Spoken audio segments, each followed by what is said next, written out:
Cricket అభిమానులు ఎప్పుడెప్పుడా అని ఎదురు చూసిన రోజు రానే వచ్చింది. భారత క్రికెట్ లో మరో యువ సంచలనం కొత్త అధ్యాయాన్ని ప్రారంభించబోతున్నాడు. కేవలం 15 ఏళ్ల వయసులోనే ప్రపంచవ్యాప్తంగా అభిమానులను సంపాదించుకున్న వైభవ్ సూర్యవంశీకి భారత సీనియర్ జట్టులో చోటు దక్కింది. ఐర్లాండ్, ఇంగ్లాండ్ పర్యటనలతో పాటు ఆసియా క్రీడల కోసం ప్రకటించిన భారత టీ20 జట్టులో బుడ్డోడిని ఎంపిక చేస్తూ బీసీసీఐ కీలక నిర్ణయం తీసుకుంది. దీంతో భారత పురుషుల సీనియర్ జట్టుకు ఎంపికైన అత్యంత పిన్న వయస్కుడుగా వైభవ్ సూర్యవంశీ చరిత్ర సృష్టించాడు. ఐపీఎల్ 2026 సీజన్ లో రాజస్థాన్ రాయల్స్ తరపున ఆడిన వైభవ్ సూర్యవంశీ తన విధ్వంసకర బ్యాటింగ్ తో ప్రపంచ క్రికెట్ దృష్టిని ఆకర్షించాడు. ప్రపంచ క్రికెట్ జట్లలోని మేటి బౌలర్లపై ఈ సీజన్ లో ఐపీఎల్ ద్వారా పంజా విసిరిన విషయం తెలిసిందే. Bumrah, Hazlewood, Pat Cummins, Trent Boult, Rabada వంటి హెమహేమిల ఫస్ట్ బాల్ ని సిక్సర్ బాది తానేంటో హోరెత్తించాడు. తాను క్రీజులో ఉన్నాడంటే బౌలర్లంతా హడలెత్తిపోయే విధంగా తన విధ్వంసం సాగింది. తొలి సీజన్ లో కొన్ని మ్యాచ్లు మాత్రమే ఆడిన వైభవ్ సూర్యవంశీ ఇక రెండో సీజన్ లో ఏకంగా 16 మ్యాచ్ల్లో ప్రత్యర్థి బౌలర్లను హడలెత్తించాడు. అంతేకాదు team India junior జట్టులోనూ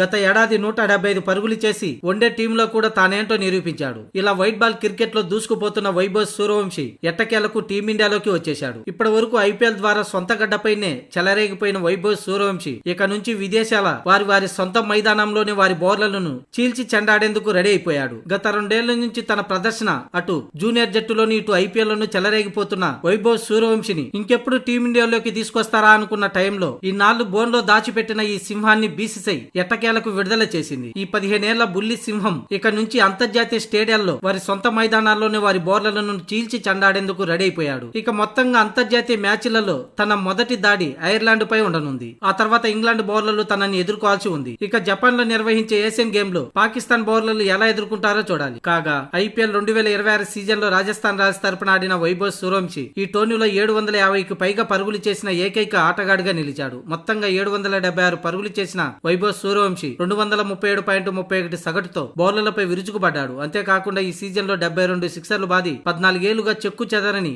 universal boss Chris Gayle రికార్డును బద్దలు కొట్టి బాస్ బేబీగా అవతరించాడు. గత సీజన్ ఈ సీజన్ ప్రదర్శన కారణంగానే వైభవ్ సూర్యవంశీ భారత జట్టులోకి వచ్చాడు.